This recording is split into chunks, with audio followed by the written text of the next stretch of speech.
Y seguimos con la mirada puesta, pues en Estados Unidos, para variar, por la franja horaria que siempre nos repercuten más los asuntos que ocurren allí en clave geopolítica, en clave económica, pero también porque con Donald Trump y con la estrategia de inundar la zona, pues sinceramente nunca nos faltan temas, y además una semana marcada por ese apoyo renovado a Ucrania, la venta de armas a Ucrania a través de la OTAN, financiadas por Europa, un mayor compromiso, un cambio en la postura de la administración estadounidense que nos hace pensar en qué situación nos encontramos ahora respecto al conflicto entre Rusia y Ucrania. Mientras tanto, Rusia dice que por ellos que podrían tener ya una tercera ronda de conversaciones, que es Ucrania quien tiene ahora que decidir la fecha.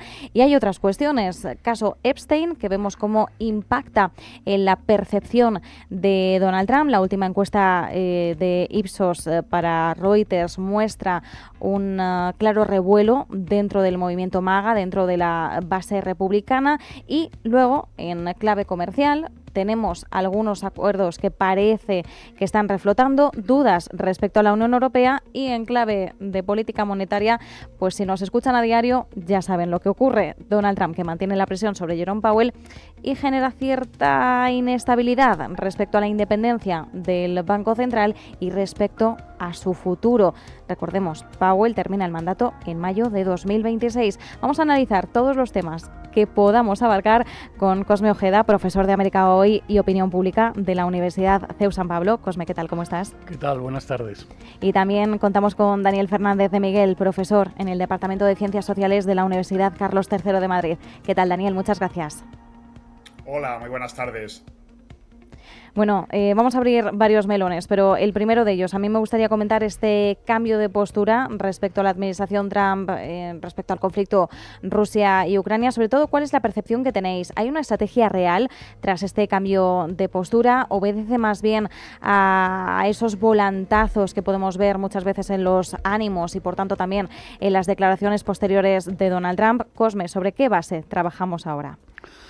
Bueno, el problema de cualquier analista con Donald Trump es que es esa incertidumbre, esos vaivenes que no acaban. O sea, los ucranianos ahora están contentos porque parece que sí ha habido un cambio, pero la duda en los medios en Estados Unidos es que hasta cuándo durará o si durará. O parece ser que, sorprendentemente, Melania Trump, que no pasa mucho tiempo en la Casa Blanca, señaló el problema de los ataques a civiles, y eso parece haber inclinado la balanza en el caso de Trump, que muchas veces se orienta por la última persona que se acerca a su oído. Entonces sí parece que hay un cambio, que Trump ha dicho que está... Él ha dicho a los congresistas y senadores estadounidenses que está muy... Él ha utilizado un término, está muy enfadado, por decirlo más suavemente, pero con Putin, y entonces que quiere hacerle cambiar. Pero enseguida Trump dice que le da 50 días, y claro, esto es como los aranceles, que tú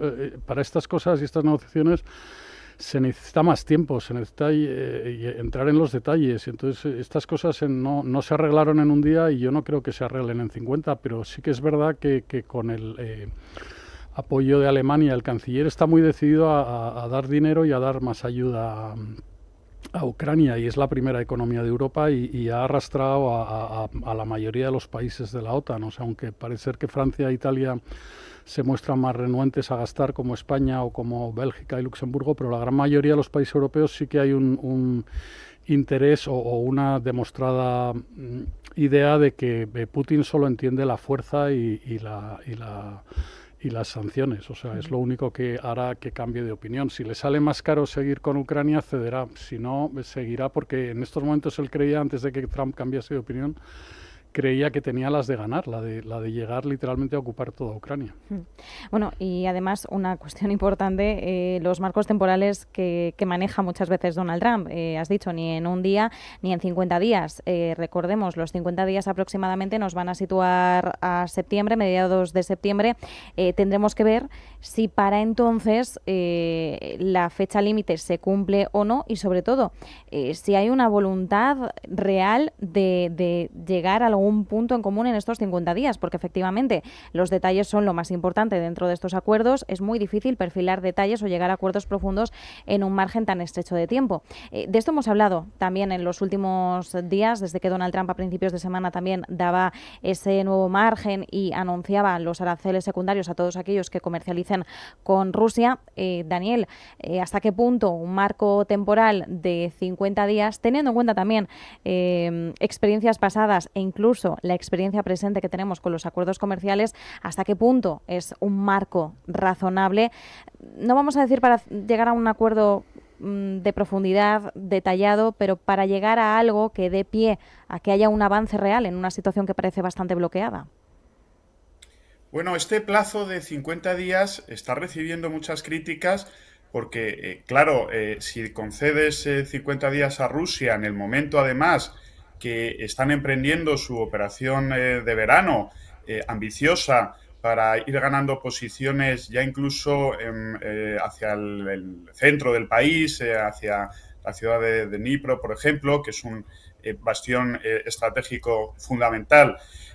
Al mismo tiempo estás diciendo que tu actitud hacia Rusia está cambiando, empiezas a amenazarles con aranceles importantes, incluso, aunque no públicamente, dejas caer sobre la mesa que se pueden proporcionar incluso ya no solo baterías Patriot defensivas antiaéreas, sino ya se está incluso hablando de proporcionar misiles de largo alcance, tipo Tomahawk, que eso ya sería un salto cualitativo muy, muy importante. Pues es muy contradictorio, porque por un lado aumenta el nivel de tus amenazas hacia Rusia y te posicionas claramente como enemigo, pero al mismo tiempo le estás concediendo un plazo de gracia, podemos decir, que va a facilitar mucho sus operaciones en un momento en el que Ucrania está con ciertas dificultades, precisamente por la política restrictiva de Estados Unidos en estos últimos meses, pues ahora cuentan con un sistema de defensa antiaérea bastante más limitado que en meses anteriores. Se está viendo cómo Rusia ha intensificado mucho sus bombardeos a través de drones, de misiles balísticos. En fin, lo que decía Cosme, al final no se advierte una tendencia estratégica clara, son continuos bandazos, y además hay que tener en cuenta un elemento que quizás desde Europa no se percibe con tanta claridad como en Estados Unidos, y es que en sus propias bases sociales ahora posicionarse en contra de Rusia crea mucho desconcierto. Ahora, si queréis, hablamos también del caso este, porque es algo muy parecido. Sí. Es de repente empiezas a lanzar mensajes, empiezas a diseñar estrategias narrativas hacia tu base social, hacia tu electorado, y de repente, de la noche a la mañana, cambias completamente. Y eso, quizás Trump piensa que es todopoderoso, que tiene una autoridad absolutamente incólume frente a nadie, pero eso, pues al final tiene consecuencias. Esa incoherencia, al final, como ya se está empezando a ver, puede tener un desgaste muy fuerte en el presidente norteamericano. Pues efectivamente, mencionas, Daniel, el caso Epstein. Me gustaría ahora que viráramos hacia ese sentido, hacia este tema, porque, bueno, hemos visto, ¿no?, dentro de los bandazos de Trump, dentro de donde digo Diego, el problema es que cuando un presidente habla, todos escuchan y todos graban. Entonces, lo dicho está registrado. Vamos a escuchar cuando le preguntaban a Donald Trump precisamente por este tema. Would you declassify the Epstein files? Yeah, I would. Le pregunta claramente a la periodista si él desclasificará los archivos Epstein, y él, claramente, esto no hay forma de interpretarlo, dice que sí. Entonces, no hay dobles lecturas posibles en esto, entonces no se entiende este cambio. Claro, hace unas semanas comentábamos la disputa pública tan encarnizada entre Donald Trump e Elon Musk. En ese momento, Elon Musk, para dar un golpe certero hacia Trump, dijo que bueno, él abrió, ¿no?, un poco todo este caos que tenemos en estos momentos. Dijo que si no estaba desclasificando los archivos era porque él aparecía en ellos, aparecía implicado en el caso, en esa supuesta lista de clientes, ¿no? Entonces, Cosme, este ya es un caso turbulento de por sí, no me gustaría entrar en el caso en sí, pero es un caso que puede tener un impacto muy grande sobre la credibilidad del presidente, puede generar una fractura importante sobre la base del Partido Republicano, podría tener un impacto en las elecciones midterm, en la percepción que se tiene sobre Donald Trump y también en la percepción que se tiene sobre la credibilidad de sus promesas. Porque una cosa es prometer terminar la guerra en Ucrania y Rusia en 24 horas, que todos sabemos que es incluso una forma marketingiana de decirlo, y que luego llegues y cuando te pongas a trabajar encuentres obstáculos y puedas incluso recular. Otra cosa es hablar de algo que genera una sensibilidad mucho mayor por el caso en sí. Entonces, ¿cuál podría ser la extensión del caso Epstein sobre Trump? Bueno, parece ser, por lo que dicen los primeros datos de las encuestas, claro, hay una foto que todo el mundo conoce, que ahora se ha republicado, de Epstein con Donald Trump. Que sale también Melania y sale la muy mujer sonrientes los dos, y claro, esa foto es demoledora porque, claro, Epstein era un proxeneta, o sea, que traficaba con mujeres, que traficaba, o sea, entre Florida, Manhattan y las Islas Vírgenes Americanas. Está condenado, fue a la cárcel, entonces es un señor que además, claro, y entonces toda su base está de maga, que les encantan las conspiraciones y creen, contra más conspiranoico es el tema, más ruido mediático genera. Ahora les dicen, no hay nada y esto hay que cerrarlo. Y estos son los demócratas que están diciendo tonterías. Entonces, claro, si tú has estado alimentando durante años que existía una supuesta lista de clientes en la cual había muchos famosos y que tú la ibas a destapar porque el gobierno o la administración Biden lo está escondiendo, si ahora dices que no hay nada y a la vez los medios, porque el mismo Senado de los Estados Unidos ha publicado un informe que habla de los movimientos. O sea, aquí estamos o siguiendo, como se dice en francés, lo de chercher la femme, o sea, sigue a las mujeres, en este caso de las menores, que hay involucrados personajes, o sea, bueno, desde un príncipe inglés hasta grandes financieros americanos, pero no sé si seguir a las mujeres, pero si seguimos al dinero, el Senado de los Estados Unidos ha hecho un informe en el que detalla que hay 4 bancos que movieron más de 1.500 millones de dólares. Mucho era dinero de Epstein en temas de obras de arte, pero luego hay transferencias a 2 bancos rusos, a muchas mujeres de Bielorrusia, de otros países del este, que claro, todo esto, o sea, todos estos pagos entre famosos, y hay pagos minoritarios a mujeres de países del este, pero hay pagos de 100 millones y el Senado de los Estados Unidos. El problema es que los bancos americanos, a JP Morgan, luego el Deutsche Bank, había otro banco, el Mellon, que había muchas transferencias. O sea, en Estados Unidos, como en Europa, ya es obligatorio que cuando hay transacciones sospechosas se hace una nota, se manda a las autoridades. Como son confidenciales, el Senado de los Estados Unidos no las quiere publicar, pero sí le ha pedido al Congreso que autorice la publicación de todos estos datos, porque se hicieron muchas notas o muchos informes de sanciones sospechosas, y claro, ahí hay algo, y luego hay un señor que se ha muerto en la cárcel, y luego hay tránsito y hay tráfico de mujeres y hay abuso de menores y hay muchas historias. Entonces ahora de repente decir no hay nada, lo cerramos, suena, o sea, sin ánimo de ser conspiranoico. Y entonces la base, no solo la conspiranoica de los magas, sino mucha gente que dice, oye, aquí algo más debe haber. Y hay, o sea, senadores demócratas, pero también republicanos, que están pidiendo que todos esos informes de los bancos, que todos esos datos de las transacciones, que otra serie de datos que figuran, aunque haya sido destituida la persona que lo investigó en el Departamento de Justicia, pues claro, ahí hay muchas cosas que quizá merecerían un análisis menos rápido y más detallado de qué ha pasado ahí, porque claro, como este murió en la cárcel, hay tantas transacciones de dinero, es que hay mucha basura, no solo para alimentar teorías conspiranoicas, sino es un caso dramático en el que estuvieron involucradas chicas menores de edad. O sea, es que es un caso que afecta a la base, o sea, evangélica, conspiranoica, a mucha gente dentro del Partido Republicano. Efectivamente, es un impacto importante también a nivel ideológico por también los valores que defienden los republicanos, la propia perspectiva más conservadora ligada a los valores tradicionales, a la familia. Claro, choca muchísimo. Bueno, y no quiere decir que alguien que tenga una visión más progresista vaya a defender esto, ni mucho menos, pero choca especialmente con aquellos que defienden esos valores mucho más tradicionales, más aferrados, ¿no?, a lo que sería una constitución típica en la que además pues no haya ningún tipo de abuso, los menores sean tratados como menores y no como objeto de deseo. Entonces, claro, Daniel, Cosme lo decía, ¿no?, se ha prometido una transparencia, sobre todo a esa base maga que puede ser más imaginativa en el caso de las conspiraciones, y de repente esa transparencia, esa promesa se ha cortado de raíz. Esto hace que se levanten las sospechas, genera mucha incertidumbre, mayor preocupación. Probablemente el foco se está poniendo incluso de una forma más sobrereaccionada sobre este asunto, simplemente por el hecho de que se dio un caramelo y se ha quitado antes incluso de poder abrirlo. Claro, ¿esto qué impacto también puede tener de cara a los próximos meses? Sí, efectivamente.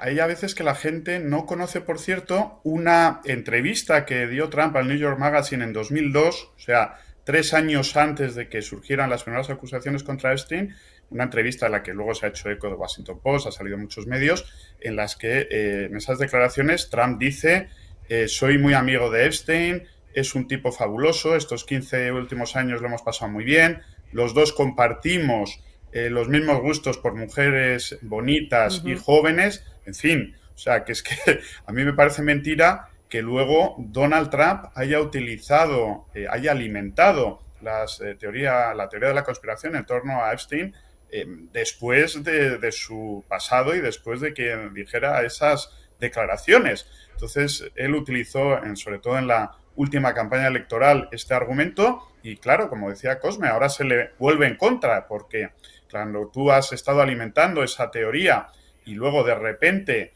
pues actúas de una manera completamente distinta a lo que habías prometido, pues creas mucho desconcierto y, como muy bien habéis apuntado los dos, este es un tema muy importante porque son hechos muy graves, son hechos que atañen a valores muy profundos de la base social de Donald Trump, de la base social conservadora en Estados Unidos. Y efectivamente, ya lo ha dicho Steve Bannon, puede tener muchas repercusiones incluso en las próximas elecciones del año que viene, de mitad de mandato. Es decir, no es ninguna tontería y por eso ahora se ve un poco desesperado a Donald Trump intentando pasar página, que ya no se hable más de este asunto. En fin, a mí me parece ya que es un primer episodio de bastante calado a la hora de mostrar cierto desgaste. Hasta ahora Donald Trump había ido arrollando como un tsunami todo lo que se ponía en frente suyo, pero no hay nada peor que el fuego que viene de tus propias filas, y tiene que tener cuidado porque el movimiento MAGA ya no es solo Donald Trump, se ha creado un movimiento donde hay muchos líderes mediáticos, figuras políticas como Marjorie Greene, por ejemplo, esta congresista, que ya tienen cierto perfil propio y que empiezan a poner en cuestionamiento ciertas actitudes y ciertas actuaciones del hasta ahora líder supremo. Aquí quiero plantear una pregunta, nos quedan 5 minutitos, así que tendremos que ser breves, pero esto también me lo aplico para mí. Pero ¿qué diferencia habría respecto al caso Stormy Daniels? Lo digo porque ese caso, quitando las diferencias entre un caso y otro, no quiero establecer comparaciones, pero el caso Stormy Daniels no impidió que Donald Trump llegara de nuevo a la Casa Blanca para establecer el segundo mandato.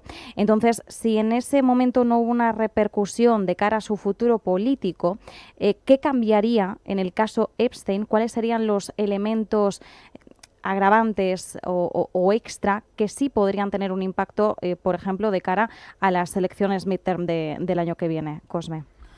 Bueno, el caso Stormy Daniels será una meretriz, no sé qué palabra usar, pero, sí, pero vamos a dejarlo de es un actriz caso individual. de En otra cambio, clase. el vuelco político en Estados Unidos, lo explicaba antes Daniel, o sea, esa base de gente de clase trabajadora, esos olvidados, esa gente del Midwest, toda esa gente desencantada, esto de que unos poderosos se aprovechen de chicas jóvenes con mucho dinero, se las lleven a las Islas Vírgenes, tal, esto hace daño, o sea, y es mucha gente. Entonces, esos latinos que creían que Trump les iba a apoyar, o sea, empezamos a golpear por distintos frentes a los latinos por el tema de la inmigración, a la base conservadora de Estados Unidos por este tema de los ricos que hacen lo que les da la gana y se salen con lo suyo. Entonces, esa nueva base yo no lo llamaría el Partido Republicano, del movimiento MAGA, puede verse afectada muy sustancialmente. O sea,